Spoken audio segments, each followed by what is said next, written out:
ESPN insider Bobby Marks floats a trade that sends Zach LaVine to the Utah Jazz for John Collins and also to Jordan Clarkson. Is this a great deal for the Chicago Bulls? We're going to talk about that in today's video. As usual, this is your host, Rico Greenhowe. This is another episode of Bulls Digest. And before we jump into it, I want to let you know that 76.1% of you guys that watch the videos are not subscribed to the channel. So make sure you hit that subscribe button so you can stay up to date with the latest news and happenings around your Chicago Bulls. Without further ado, guys, let's jump into the topic of the day, which is the Bulls trade LaVine to the Utah Jazz. All right. So as I look at this deal, I must say I like it.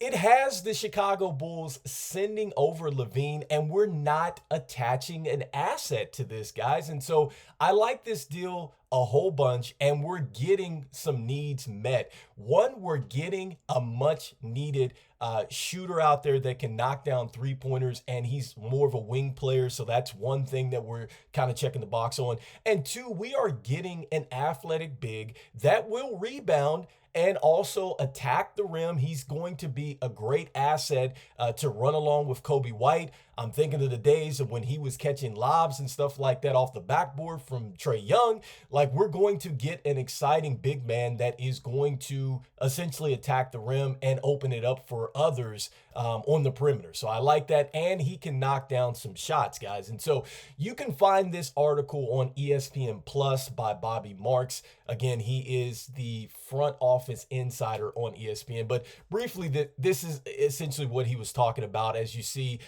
no new news here, what I'm talking about. So Collins, Clarkson traded for Zach LaVine. The great thing about this is that we are not going to trade off any assets. He talks a little bit more about what we're looking at from a salary cap exchange. It looks like the Jazz would add $2.3 million to their cap sheet. You get a chance to see essentially what the numbers are looking like for Collins and also to LaVine. But the key aspect of this, guys, is that the assets that we're taking back between Clarkson and Collins, they only have 2 more years left on the deal. So essentially, we're getting some good assets back, and they're going into an expiring contract, so to speak. So love that about it. I mean, a lot to unpack there. So it looks good from a contract standpoint for the Chicago Bulls if they take these players on. And I think for Utah, it looks good for them because they're getting an all-star player that they can get back. They're hoping that they can possibly get this guy back to a 25, 5-5 type of player out there. And so I get where Danny Ainge is going with this. I think that, it's going to help them continue to build their young core. And not so bad. I mean, after they've moved on from Rudy Gobert, and then also, too, they moved on from Donovan Mitchell as well. So I think that Danny Ainge is definitely pushing the Utah Jazz in the right direction. And so with us, I love the fact that we're not giving up the asset, guys, but there are some downsides of this deal. And so let's start with Jordan Clarkson. All right. And so when we look at his stats, guys, you're going to see that he won the Sixth Man of the Year in 2020, which is fine.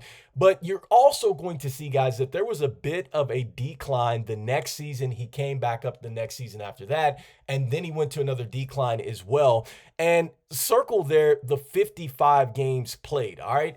Guys, he missed time because he had an inflammation in his back. From what I understand, it is something going on with his back where he's having some joints that have swole up in his back, which is very scary to me. And I believe if you are playing a game show and they're asking you to give answers about the Chicago Bulls, I'm thinking maybe it's Family Feud. If you say injuries, that is probably going to win you points in that game. And that's what's really scary about Jordan Clarkson coming back, is that he's coming off an injured season. And another thing that really scares me here is that when you look at the shot attempts, I'm going to bring this back up again, guys.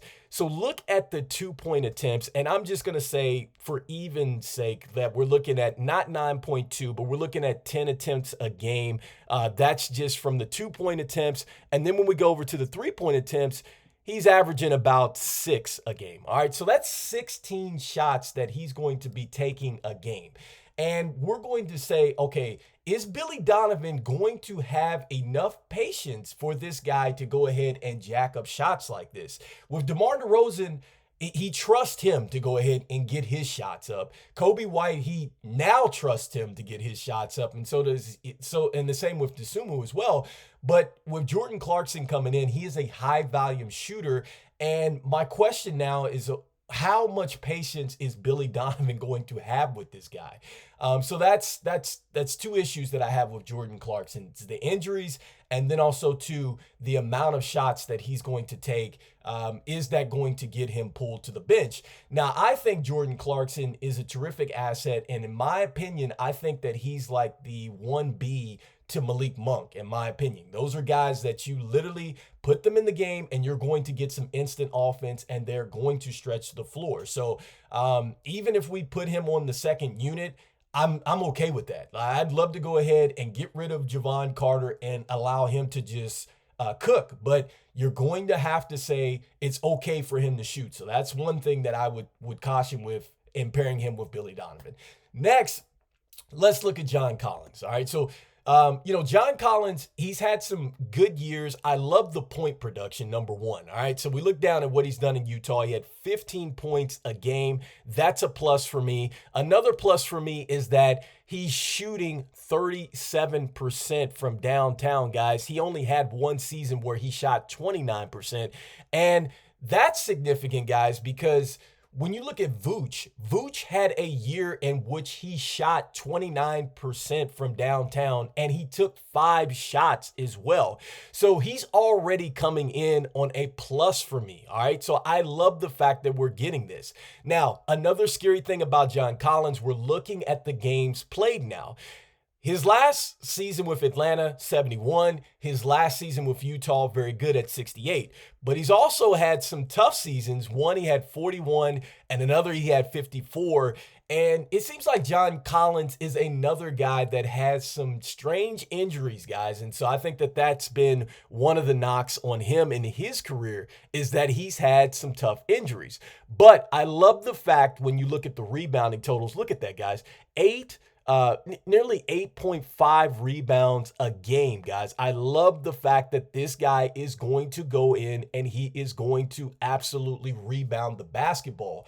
I love that about John Collins. So this is why I would love to have him over here. All right. So I think that that's a win for the Chicago Bulls. So I'm going to say, out of the deals that I've seen between this one and the Portland deal where we would get Ayton back, I like this deal a little bit more because I think that John Collins is a guy that stretches the floor a little bit better than Ayton. And this is a guy that you can actually run a play for and he can create his own shot. I love the fact that if we're able to get a healthy Jordan Clarkson over, he's experienced, he's been deep in the playoffs before, like a DeRozan. I think that that's going to help settle the second unit. It is also going to get our 3-point percentage up as well, guys. We were at the bottom in that statistic. So I like that right there.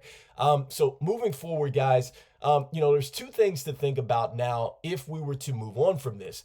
The Utah Jazz are going to be gambling, heavily on the fact that Zach LaVine is going to get back to the 25 points per game average, and they're looking to get back an all-star player.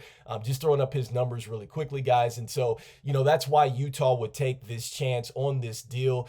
And, if we're not able to make a trade like this, guys, the next thing that we would be able to do is hopefully get a salary dump. And I know I've been seeing the comments and, people are like, that can't happen. It won't happen. But there are some teams that possibly could do it. A team that was interested in Zach LaVine was the Detroit Pistons. I'm in agreement with most that I would not want to see him twice a year. But if Detroit was willing to take on his salary, guys, I'd say that we'd have to take this. And so this last graphic, if you've ever checked out the CHGO podcast, I think that they put up an excellent graphic. And this was talked about too in Bobby Marks' article. But this is exactly why the Bulls would want to do to a salary cap and what they would benefit here is that they're going to get some financial flexibility in this salary dump if Detroit were to step in. They're going to avoid the luxury tax to re-sign DeRozan if that's what they'd like to do, which it looks like we are. And then we're going to be able to get Patrick Williams back, and he's going to demand some money, but we're also going to get a $12.9 million mid-level exception too as well, guys. So this is why you would want to do a salary dump, guys. And so as we close off, I like this deal a lot. I think that if we were to get John Collins, I absolutely want him starting. And if we take Patrick Williams and we bring him back, then I would want to start Patrick Williams as well, which would mean that I think that we would move Dosunmu back to the bench to go along with a guy like Jordan Clarkson coming off. You move DeRozan back to his natural 2. You give Patrick Williams his natural 3. You can slide him in the 4 or the 5 with Vooch, however you want to work that. Or we could go ahead and trade Vooch, get somebody else in there. There's some free agent options, that we can go after as well, guys. So I think we have a little bit more room. And if we do lose Drummond, we also have Sunoco that can come off the bench and help us out with rebounding. So let me know what you guys think in the comments. Do you want to go with the Utah Jazz trade, or do you feel like the Chicago Bulls should go after a salary dump? Let me know in the comments. And even though we don't know what we're doing, and I will say we are getting ready to go around the merry-go-round, this is Rico Greenhowe, and I'm saying peace and go Bulls. I'll see you guys on the next one. Peace.